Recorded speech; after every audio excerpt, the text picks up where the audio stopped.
Hey everyone, I have here the End Battle from LEGO's thus far fairly thin 2019 Minecraft lineup. The good news out the gate is that this does appear to be pretty reasonably priced based on the amount of stuff that you get here, at least on first impression, and it does have some decent play value. The terrain they give us to work with is not particularly impressive. I mean, there's a fair amount of open, just blank, I guess, usable space, but it's a little bit awkward to me. I almost feel like it would have been better to include two pillars, even at the small size, possibly even with one of them being smaller than this, as short as it is, rather than including this much just flat space, flat, just absolutely basic build for flat terrain. I can't say flat enough. It's just, especially if I take this off and I take this off, you can see just, there's really not a lot going on there. The pillar has some shape to it in cross section. They tried to make it look kind of mini scaled, so definitely doesn't scale properly to a minifigure, but it's not absolutely tiny. It at least has some girth to it, and they did get some of the purple in there, just a little bit, like the minimum amount, keeping the total part count down, not putting a whole lot of little dots all around it, requiring you to use a lot of plates, so mostly it's just built up with bricks. But the interior of it is built especially nicely, particularly when you get up to the top and the end crystal there, which is really nicely done. Looks like I may have accidentally rotated the flame bit on the base of it just a smidge, but that's okay. It's not a big deal. Flame moves around anyway. Check this out though. That is an actuator. An actuator that pushes upon a vertically mounted stud shooter. You can see it there, a vertically mounted stud shooter with the end crystal on top of it. So what happens is you push this in and it pops that off. That's kind of brilliant. I like that very much. It doesn't stick out too much. It integrates pretty well. It makes sense for the scenario, and it has some impact. It's so much more interesting to see and just feels more satisfying than simply firing off a stud from a stud shooter. And the build to get that in there, centered and vertical, is good. It just feels right. I like that. See? I want to have more of these. If only they had done two of these. Like I said, one of this size, one possibly even smaller. As small as it is, I still think that it would have been good to have a second one just for the sake of play. And a little bit for display as well. Sometimes these things do spawn, or at least in the past, I don't know, I haven't been to the end in years myself, but in the past they have occasionally spawned fairly far down in the ground and thus fairly short. So it's not that far away from the end realm of reasonability here. The end dragon this time around is also fairly small relative to minifigure. I guess it's not scaled terribly badly. The proportions of it are pretty good. They don't have the webbing going through the wings here, but I think that's actually okay for this scale.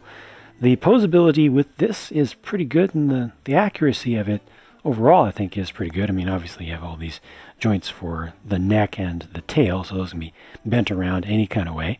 And they have the prints for the eyes and the mouth there, so that's good. And you can open and close the mouth. That's good. You can flap the wings up and down. You can't bring them any farther down than that, just level with the ground. But you can bring them up and you can, do the whole gull wing thing with them. There's not a whole lot of strength in the main inner leg joints, but there is enough, so you can pose this on just its hind legs like this, You can do stuff like that. It's enough. You can bring it all the way back onto its tail, use the tail for a little bit of stability if you want, but you don't actually need that. So here, it's not on the ground, the tail is not, and it's able to stand up just fine. Let me get it, see if I can get it to a really awkward position where it doesn't want to be there. It's actually going to fall forward before those joints fail to give enough friction. So that, it's good enough. They just feel a little bit soft to me, just touching it, moving it around. But you do have also knee articulation a little bit and ankle articulation, and that goes for the fronts as well, which are appropriately small. I forget which way they turn. They turn this way, if I recall correctly. And you can already see, of course, there is a spring-loaded shooter built into this. You probably already saw the tail of it sticking out awkwardly at the rear. This is done in purple, and they have hidden away the shooter mechanism once again in a good way. It's right here, a very nice small build using one of those new, or relatively new, 1x1 bracket pieces. Pushes ultimately against a cheese wedge piece that just scooches the thing to the side a little bit and fires out. Obviously it's not firing from the mouth, because if they had put a firing mechanism in the mouth, it would have been awkward and ugly and too large.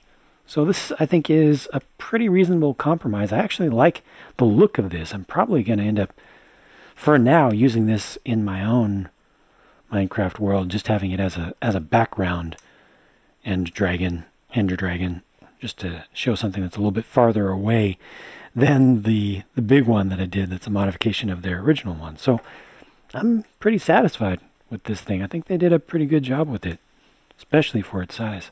The set includes just one Enderman, and I think that's fine for the size of this set. Definitely would have made it look cooler if there were more of them. Maybe that's something that they could have substituted. Instead of some of that flat terrain, one more Enderman, that would have been nice. Would not have had to carry a block.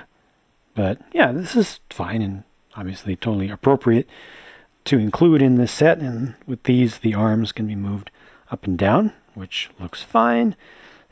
Anti-stud base on that specialized Enderman body piece, and you can turn the head side to side. Print for the head. There you go, that's that. That's that. Far more interesting is this, the Dragon Slayer figure. New skin. And in fact, you can get this skin in-game. They include a piece in that flat terrain, a 2x4 brick in tan, with a code on the side of it. And you can use that to actually unlock this exact skin in-game. I have not done that yet. I need to do that. Curious to see how it looks and plays, but I just haven't had time to play Minecraft recently. I'm just happy to get another different skin from Lego, you know. Something to break the monotony of all the Steves and the Alexes that we've gotten over the past however many years. Nice printing on this one. I think it actually looks pretty cool. I cannot complain because it's another new skin. So great. What more can you ask for? Comes with the Ender Pearl, which is a printed piece, and the Enchanted Bow, and you also already saw the Potion of Healing, which is a fine build. Looks very nice with the relatively modern piece there for the neck of it, and that's it. Here's more good news with the leftover spare pieces. You do get one spare printed Ender Pearl piece, that printed 1x1 tile there. So I'm very happy with that, and I'm also happy to get another of these. Very useful things they are. Oh, one last little thing, the set does also include one spare purple-colored bolt for the spring-loaded shooter there.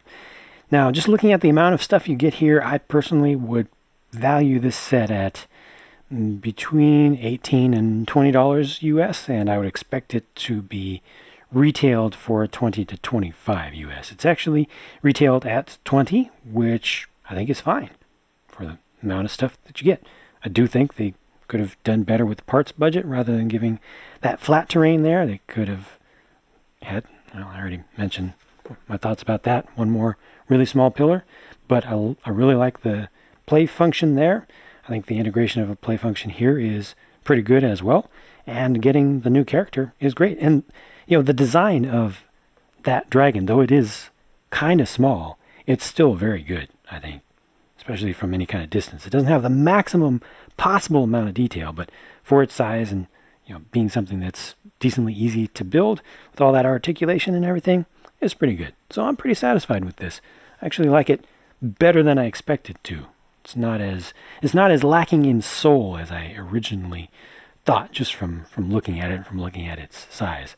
Let me know what you think down in the comments if you'd like, and check out the build video for this if you'd like. That's also online on my build channel. Talk to you again soon.